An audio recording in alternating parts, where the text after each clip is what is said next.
journal vous est offert par le FPI, Fonds des promotions de l'industrie, votre partenaire privilégié pour la réussite de vos projets.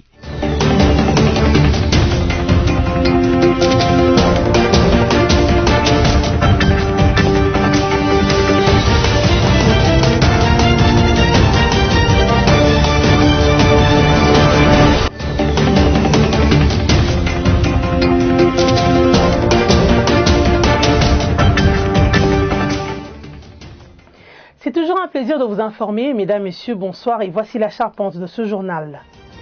Poursuite sur le terrain des activités du programme Justice, Autonomisation et Dignité des femmes et filles de la RDC. Le comité de pilotage de ce programme a tenu sa deuxième réunion et on a pris l'engagement pour un futur meilleur des femmes. Et puis les membres du comité laïque de coordination ont passé la nuit devant le palais de la justice afin d'exiger plus de lumière dans l'affaire de 15 millions de dollars américains disparus et réclamer le retour de la paix dans la partie est de la RDC. Enfin, les membres de la communauté islamique au Congo ont eux aussi assiégé le palais de la justice ce jeudi 5 décembre afin de réclamer l'organisation de leur assemblée générale élective. Question de mettre fin au glissement des actuels dirigeants de la Comico, déjà fin mandat. Bienvenue à tous. Les activités du programme Justice, Autonomisation et Dignité des femmes et des filles de la RDC vont se poursuivre sur le terrain. Les parties prenantes dont le PNUD, le BCNIDH, l'UNFPA, la MONUSCO, l'ambassade du Canada et le ministère du Genre ont pris l'engagement quant à ce. C'était au cours de la deuxième réunion du comité de pilotage du programme JAD. Images et commentaires. Les signatures apposées sur ces documents marquent l'engagement des différentes parties à poursuivre les activités du programme JAD, Justice, Autonomisation et Dignité des femmes et filles de la République démocratique du Congo sur terrain. De manière transversale, le programme met l'accent sur l'amélioration de la responsabilité institutionnelle, individuelle, communautaire et collective. Les femmes et les filles sont au centre de l'action de ce programme et je m'en réjouis. Cette approche donne à la femme l'opportunité de s'affirmer comme actrice de son autonomisation sociale, économique et judiciaire. 5 décembre 2019, le comité de pilotage autour de la ministre d'État en charge du genre, famille et enfants a passé en revue les résultats, examiné les contraintes et défis rencontrés pour jeter des nouvelles bases visant à améliorer la qualité des résultats futurs du programme JAD. La ministre d'État en charge du genre, famille et enfants a apporté sa contribution pour asseoir l'exécution de ce programme. J'ai également noté la nécessité d'établir des passerelles avec d'autres projets, des autres agences qui sont dans le même secteur et peut-être dans les mêmes zones. Et je dis que c'est une réalité, il faut vraiment exploiter et approfondir cette idée. C'est vrai qu'on a déjà l'affectation des montants par province, mais s'il y a possibilité de voir à l'intérieur pour que les survivants et les survivantes soient effectivement mis dans des conditions où la réinsertion économique est possible. Parce que sinon nous allons tourner à rond, vous faites un appui, vous revenez 6 mois après, vous retrouvez la personne dans une situation plus misérable et ça ne nous favorise pas d'aller de l'avant. Celui-ci s'exécute dans les provinces du Nord et Sud Kivu, dans l'Ituri et le Kasaï central. Instabilité au Congo central, les députés nationaux Adrien Poba et Papi Mantezolo ne vont pas participer à 5 plénières à l'Assemblée nationale. Ces deux élus du Congo central ont agressé le mercredi dernier le vice-premier ministre en charge de l'Intérieur, Gilbert Kankondé, qu'ils accusent d'orchestrer la confusion dans leur province. Liévin Luzolo. Le bureau de la Chambre basse du Parlement a annoncé, au cours de la plénière de ce jeudi 5 décembre 2019, la suspension des députés Adrien Poba et Papi Mantezolo des travaux de l'hémicycle. Ces derniers ne vont pas prendre part aux 5 prochaines séances des travaux en plénière. Cette sanction intervient suite à leur comportement incivique manifesté pendant la plénière du mercredi 4 décembre. Les deux élus du Congo central ont attaqué le vice-premier ministre, ministre de l'Intérieur, Gilbert Kankondé, après sa décision de réhabiliter les gouverneurs du Congo central et son vice. Les gouverneurs du Congo central et son vice. Dans le même chapitre, après une plénière agitée il y a quelques jours dans le Congo central, le gouverneur de cette province et le président de l'Assemblée provinciale sont convoqués à Kinshasa pour être entendus par le vice-premier ministre en charge de l'Intérieur, Gilbert Kankondé. Encore une fois, Liévin Luzolo. La plénière débutait ce mercredi 4 décembre à l'Assemblée provinciale du Congo central et qui devrait examiner notamment la motion de défiance contre le gouverneur Atou Matubwana Nkuluki et celle de déchéance du président du bureau Pierre Anatole Mansoussila s'est arrêtée à cause d'un désordre orchestré par les députés provinciaux dans l'hémicycle. Suite à cette tension, le vice-premier ministre, ministre de l'Intérieur, Sécurité et Affaires coutumières Gilbert Kankondé a convoqué toutes affaires cessantes les gouverneurs et les présidents de l'Assemblée provinciale à Kinshasa pour consultation. Ce dernier est prié d'être accompagné de ses 4 autres collègues du bureau. Le Congo central sombre dans une période de crise institutionnelle depuis le scandale sexuel du 25 août qui impliquait le vice-gouverneur Justin Luemba Makoso et l'assistante du gouverneur Mimi Mouita. Nous l'avons dit au sommaire, les membres du comité laïque de coordination ont passé la nuit à la Belle Étoile devant le palais de la justice afin d'exiger plus de lumière dans l'affaire de 15 millions de dollars américains disparus.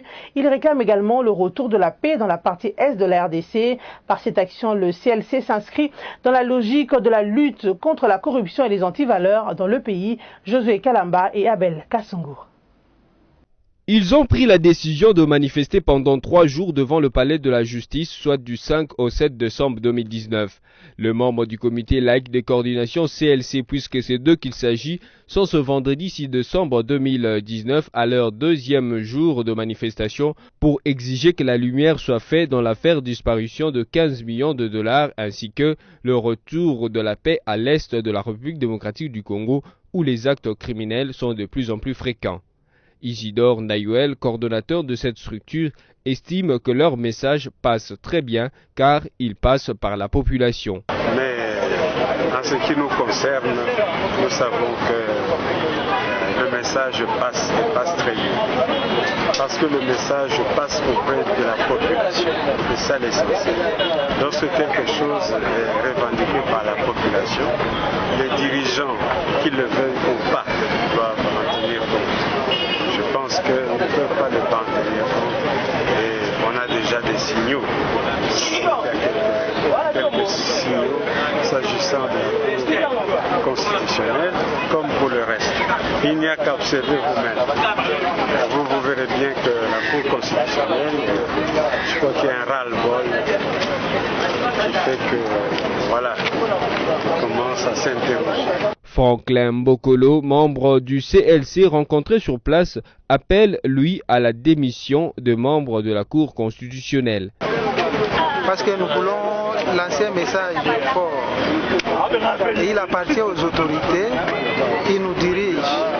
Chacun ou chacune a ce qui les concerne, de voir comment trouver des réponses pour les 3 problèmes. D'abord, la démission de nos juges constitutionnels, de la Cour constitutionnelle, qui ont fait la honte du pays. L'image de la RDC, maintenant, est abîmée partout. La CENI, la Cour constitutionnelle, ils ne veulent pas respecter les choix du peuple. Donc le peuple vote et il nomme, et surtout la Cour constitutionnelle avec la validation, invalidation, réinvalidation, ça a donné vraiment une mauvaise image. Et nous disons, vous avez des enfants, des femmes, des membres de famille, ce n'est pas bon. Je crois que nous leur avons écrit discrètement. Mais ils ont fait semblant parce qu'on sait que dans ces pays, les gens vont oublier, ça va passer. Or, nous voulons nous voulions qu'ils puissent quitter calmement compte tenu de leurs des fonctions hautes qu'ils sont en train d'exercer. Mais ils n'ont pas entendu, c'est pourquoi nous en sommes là. Sur la place de l'indépendance, femmes, hommes et jeunes, debout comme un seul homme, ont décidé de braver la fatigue afin de rechercher le bien de toute la nation. D'un sit-in à un autre, cette fois-ci ce sont les imams et cheikhs membres de la communauté islamique au Congo, Comico, qui ont assiégé le palais de la justice le jeudi 5 décembre afin de réclamer l'application sans faille de leur protocole d'accord du 13 juillet 2001 et l'organisation de leur assemblée générale élective. Question de mettre fin au glissement des actuels dirigeants de la Comico, déjà à fin mandat. Encore une fois, Josué Kalamba et Abel Kassongo.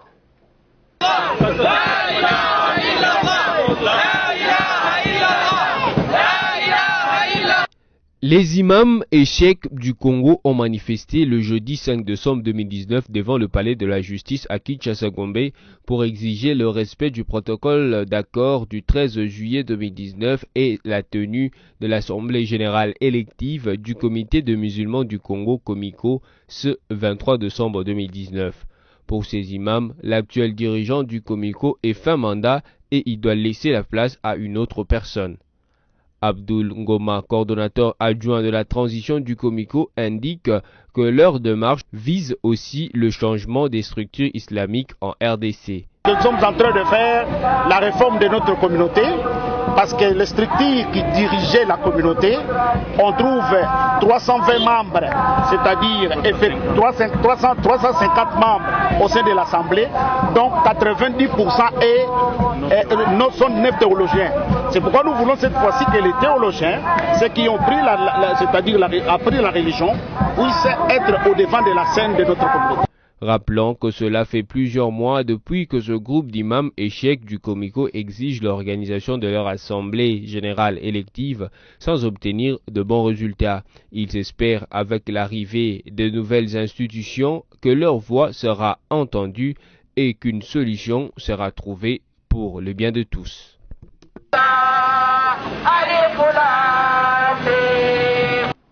Tout à fait autre chose, accusé de tentative de meurtre contre la demoiselle nommée Lissombo Poso et après avoir passé quelques jours à la prison centrale de Makala, Gabriel Mokia est remis en liberté depuis le mercredi 4 décembre 2019. Selon lui, il a été victime d'un coup monté par ses détracteurs, notamment l'ancien gouverneur du Kasaï oriental, Alphonse Ngoï Kassanji. Images et commentaires.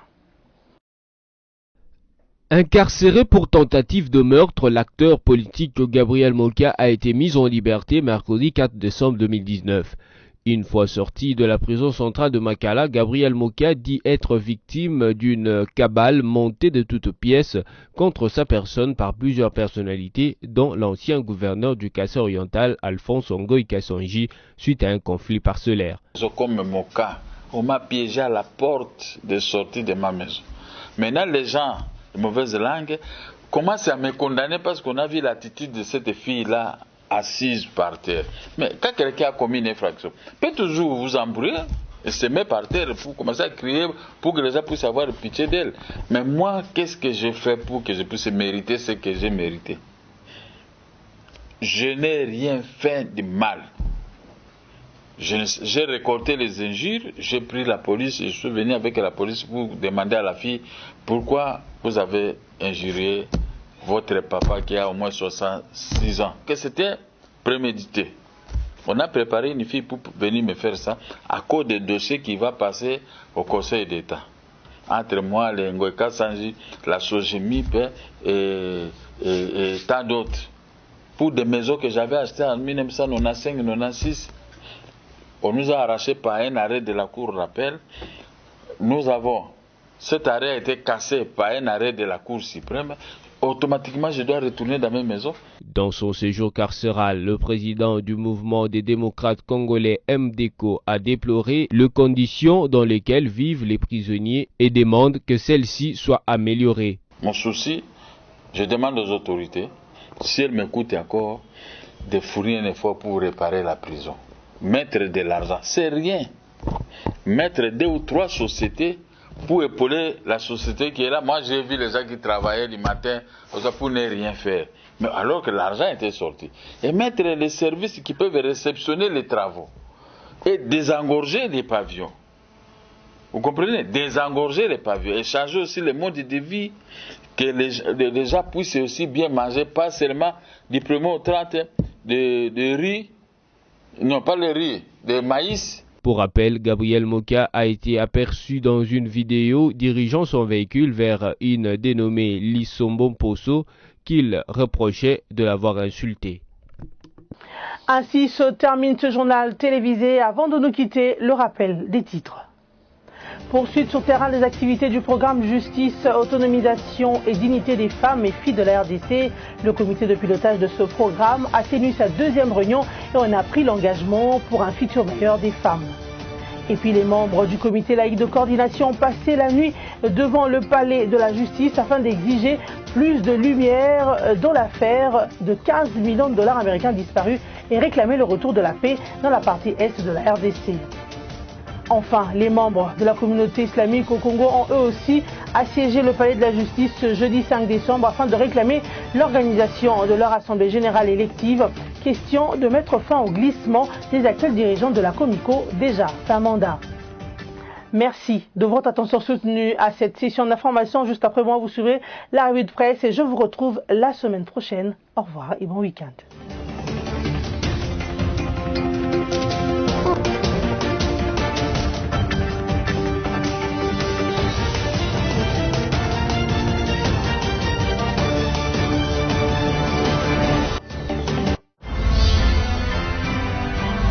Ce journal vous a été offert par le FPI, Fonds des promotions de l'industrie, votre partenaire privilégié pour la réussite de vos projets.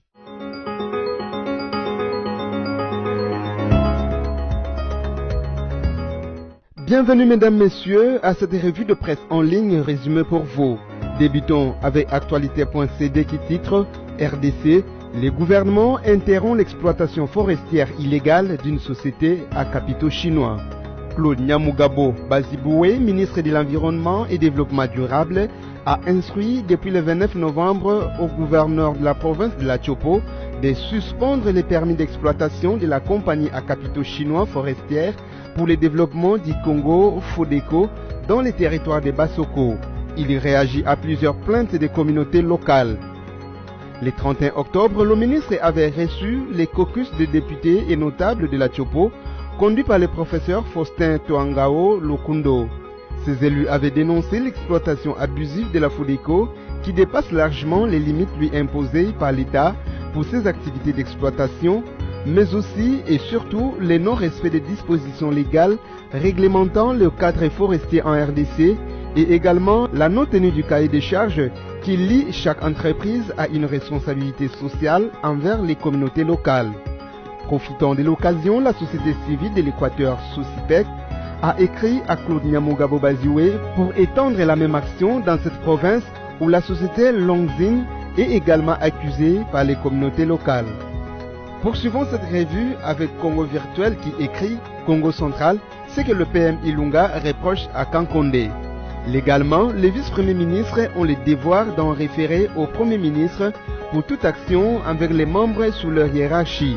Dans l'affaire du Congo central, Gilbert Kankonde a zappé le Premier ministre qui lui en demande des explications dans une lettre au ton ferme. Le Premier ministre Sylvestre Ilunga Ilunkamba a adressé ce jeudi 5 décembre 2019 une demande d'explication au vice-premier ministre Gilbert Kankonde sur sa décision de réhabiliter les gouverneurs et vice-gouvernants du Congo central. Les PM reprochent à son collaborateur d'avoir agi en solitaire sans en référer au gouvernement. Il évoque pour cela l'ordonnance numéro 17/024 du 10 juillet 2017 portant organisation et fonctionnement du gouvernement, modalités de collaboration entre le président de la République et les gouvernements, ainsi qu'entre les membres du gouvernement.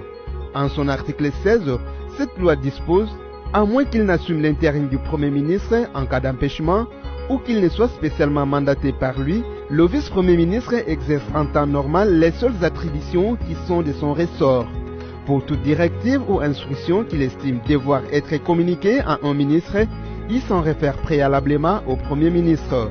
Les dispositions du second alinéa s'appliquent mutandis mutandis aux autres responsables sous la hiérarchie du vice-premier ministre concerné, dans le cas d'espèce des gouverneurs de province.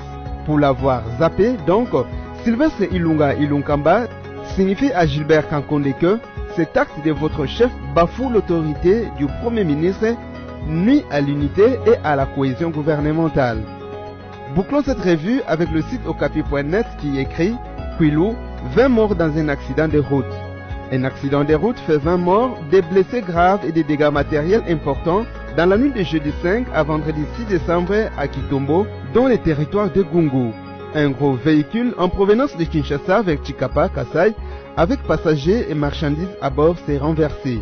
Selon le ministre provincial de l'Intérieur et Sécurité du Kwilu, Joachim Kumarere Niet, qui a annoncé cette nouvelle à la presse, la cause de cet accident mortel n'est pas encore connue. Mais a-t-il poursuivi, le tram est survenu à un endroit où il y a une pente et une courbure. Parmi les 20 personnes tuées, selon la même source, il y a 3 militaires. Les obsèques des victimes de cet accident sont prises en charge par le gouvernement provincial du Kwilu, a annoncé Joachim Kumarere Niet. Fin de cette revue de presse, merci à vous qui nous avez suivis.